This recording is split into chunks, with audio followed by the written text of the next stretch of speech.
Alfonso's here, the godfather of the game. Many years of wisdom, remember his name. Speakers on stage, they'll drop the keys. Unlock your power and seize the breeze. We talked about that $1 million plan, okay?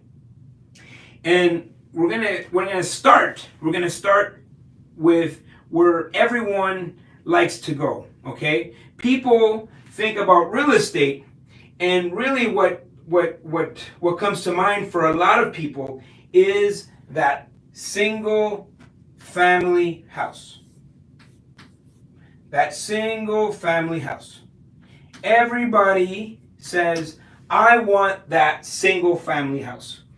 And I'm here to tell you, or share with you rather, that that single family house may not be the best investment. And it may not be the best investment at the beginning of your career. There is a time for that. There will be a time for you guys to buy houses and cars. But when you are in your 20s, okay, and early 30s, your future self, think about your future self and how is that future self going to be thanking you? The reason that I live the life that I live today is because of the decisions I made when I was in my early 20s, or of course all throughout my life, but specifically in my early 20s, because I am reaping the rewards of that. And so it's all about delayed gratification. Now this is contrary to what you've heard in the industry, right? People are like, everybody says the real estate and the housing, a house is your biggest asset. And of course, there's a lot of books on how a house is not your biggest asset. In fact, a house takes money out of your pocket. You see, a house has too many leaks, okay? A house, you got to pay for repairs. You got to pay for the roof. You got to pay for the snow. You got to pay for the water bill. You got to pay the taxes. You got to pay the hydro. You got to pay the gas. You got to pay for the lawn. You got to pay for the rentals. If you're going to renovate the property, people are always like, oh, I want to do my bathroom, I want to do this, I want to do that.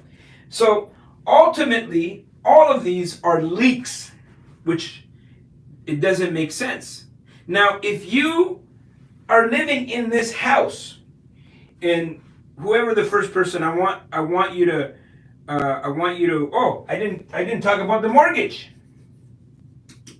Mortgage, okay? And I'm sure I can go on and on and on and on all the different leaks that single family house has, okay? So one of you guys, you can unmute yourself and tell me who pays for all of these leaks. You do. Me? Yeah, you. The owner of the house, right? The owner of the house.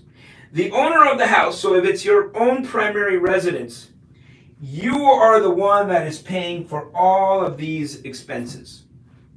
And so what happens is when people buy a house too early, at the beginning of their career, or at the beginning of their investment career, they end up handcuffed to the house because now they have to go to a job. They have no choice to go to that job and be stuck there in maybe a job that you don't like because you have all of these expenses and you can't even breathe. You can't even look at buying an investment property because you are stuck. You are stuck paying for all of these things. There is no income, which is why buying a primary home for yourself at the very beginning, notice I said at the very beginning, it could be a massive liability and it could handcuff you for the next 5 to 10 years. Now, you could buy a house as a rental, okay? Here's the problem with that. you have one tenant, okay? One tenant. Let's say that tenant is giving you $2,000 a month, okay, in rent. Okay, let's make it $3,000 a month for this house, okay? What do you think the cash flow at the end of the month is going to be if with those $3,000 you have to now go and pay all of these expenses? Wouldn't they pay their own like utilities though, and then they would mow their own lawn and shovel their own snow as well? Sure, good point. But do you have to pay the mortgage? Mm-hmm. Do you have to pay renovation and upkeep and property management? Do you have to pay taxes and water?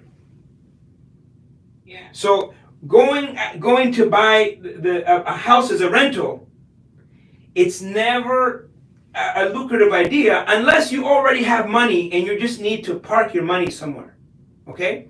At the beginning of your career, you need to maximize what you have. And some people already start with some resources. When I started, I didn't have any resources. I was pretty much starting from scratch. And so you need to use all of the resources that you have available. Now, here's the other thing, and I think it's the biggest factor of why the single family home doesn't work as an investment or even as an investment for yourself. Now, I'm talking to two different types of people. And you have to determine where you are in your investment as an investor. Are you someone that wants to be an investor, or are you happy being a consumer? Are you happy having that 40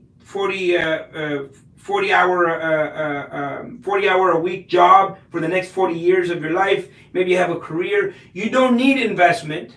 So for those people, I would say buying their own personal house is actually a benefit because it forces them to save. Even though you have all of these expenses, you are paying down a mortgage.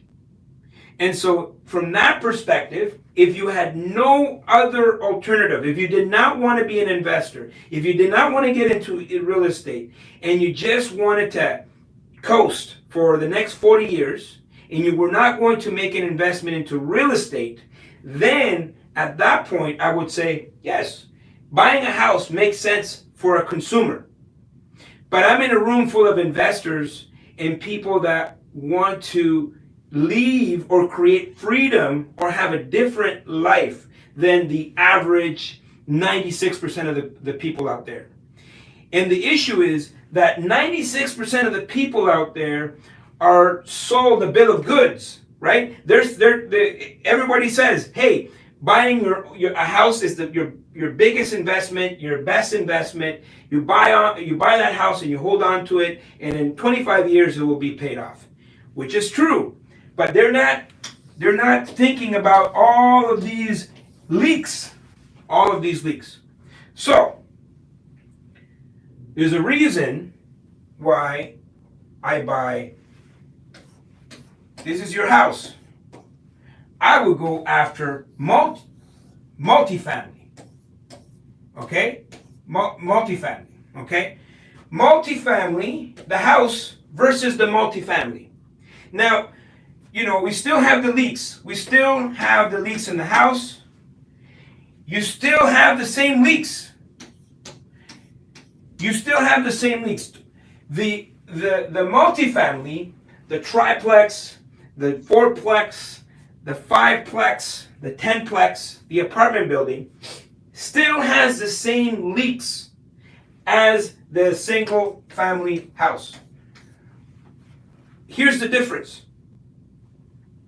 You have more income to pay for all of those expenses. The same expenses, right? If you had three single family homes, you have 3 roofs, versus you buying a triplex, you have 1 roof. Here's another factor. The value of the single is based on comparables, which means to come up with a value, it's based on emotion, what people are feeling. So if people are excited at that time, if they're excited, let's say it's a time where everybody wants to buy real estate. It's a seller's market, for example. People become emotionally attached. And the way that they determine the value of that property is based on what other people are buying the property for in that particular street, neighborhood, whatever it is.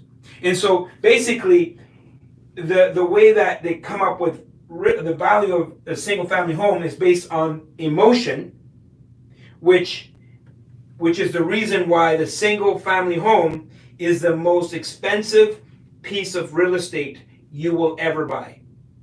Now, over here with the multis, it's all based on the numbers. So one side based on emotions, how beautiful, how the grass is cut.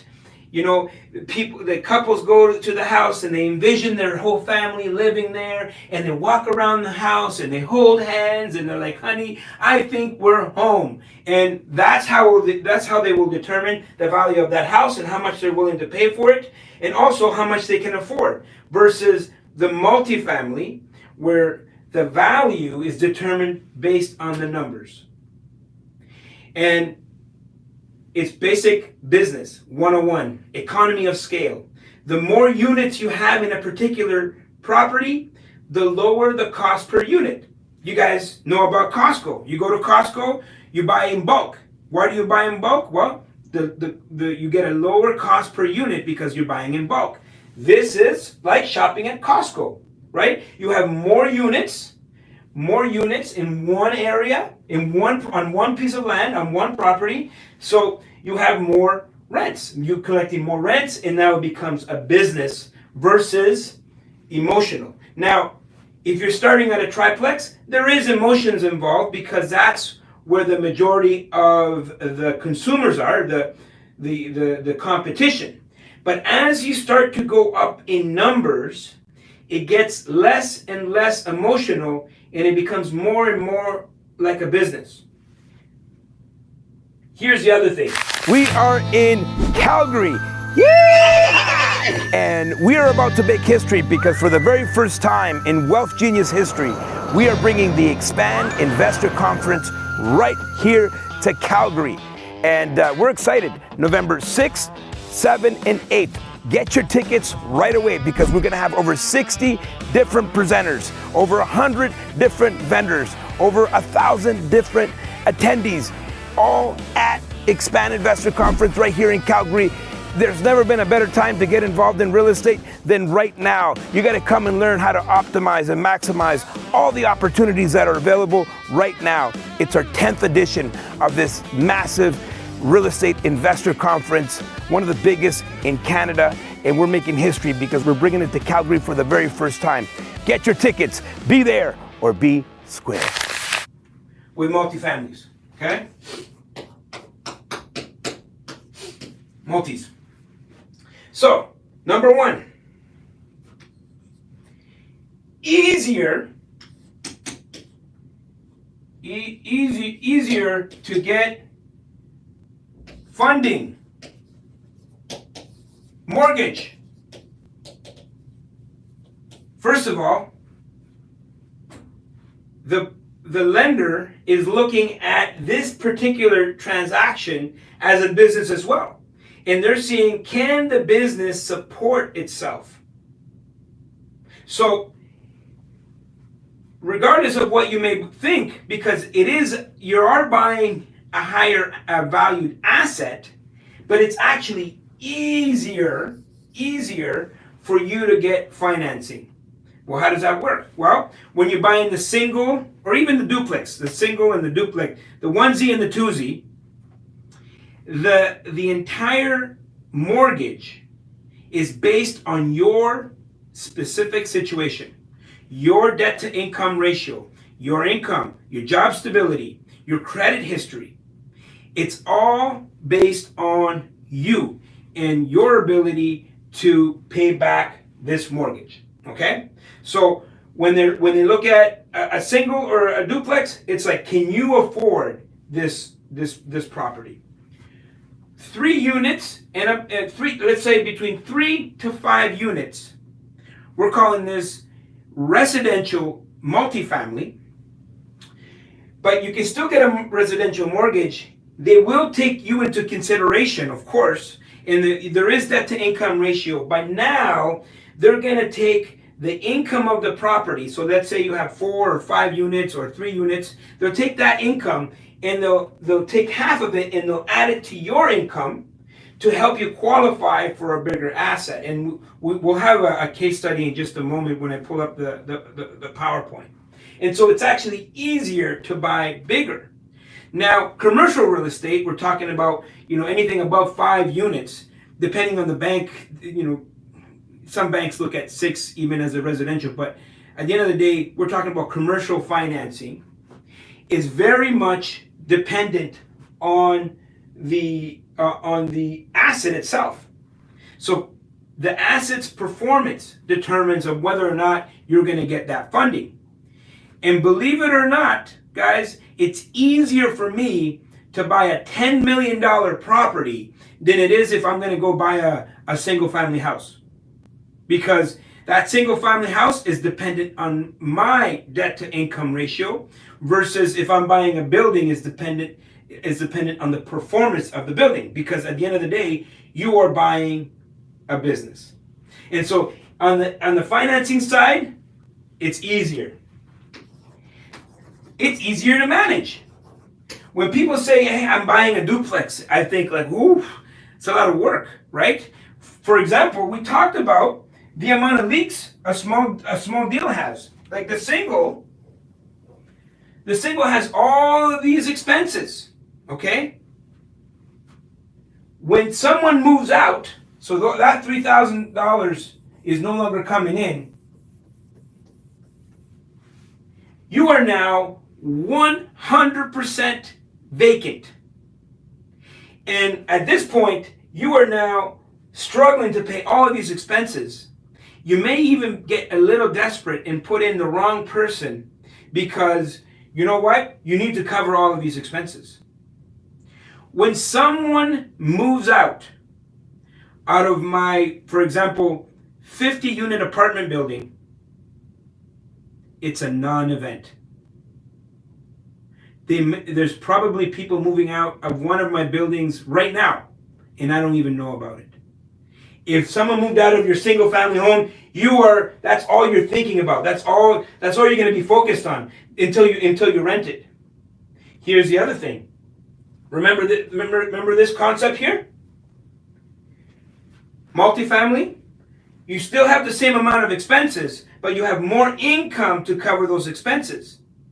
And because there's more income, now you can afford for other people to manage your property. There's more money there available for someone else to manage that property. So in terms of the management,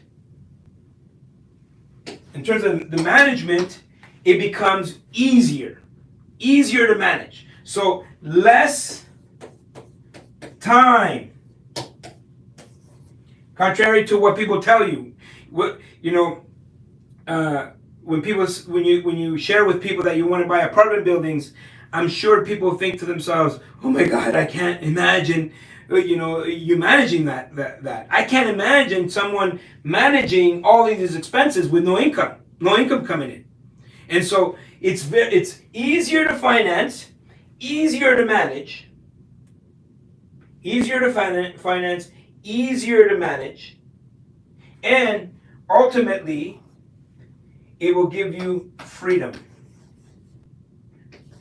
It will give you the freedom that you need, because now, if you accumulate a portfolio, you start building a portfolio, and that's what I'm going to show you in just a moment. You start building a portfolio of assets that are income generating. They're income generating assets. At one point in time, you will get to choose. You will have the opportunity to choose on whether or not you are going to continue to go to your job, or you get the luxury of choosing what you want to do with your life versus going to a job for the next 40 years of your life, and you may not like that job, but you have no choice because you have all of these expenses is what handcuffs people to their job. And so the real true meaning of freedom is for your passive income, right? So if you have to go to a job, that's active income. You are actively going to that job, okay? Even a business, you're actively, if it requires your time, you're actively pursuing that money. That means it's going to require your time. And so the reason you have to do that and you're handcuffed to that is because you have all of these expenses. You are handcuffed to that. And so over here, the asset pays, right? The asset pays for all these expenses, and there's going to be some cash flow left over, and that cash flow, along with the equity in time, is what will give you the freedom. Also, over here, if you have your own single family home, you are working to pay off that mortgage. You are working to pay off that mortgage.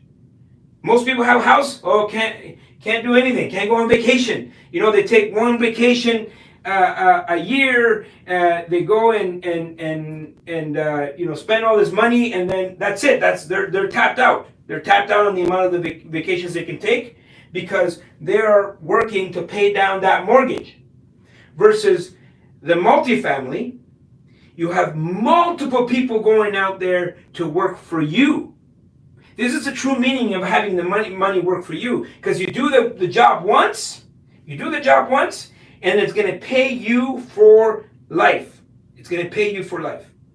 And so at the very beginning, you may have to figure out how to get in the game. You may need to, you may need to do some joint venture partnerships. You may need to figure out, maybe you can tap into other people's resources. We talked about that many times here, but you have to figure out how to get in the game. And I'm going to pull up the strategy here.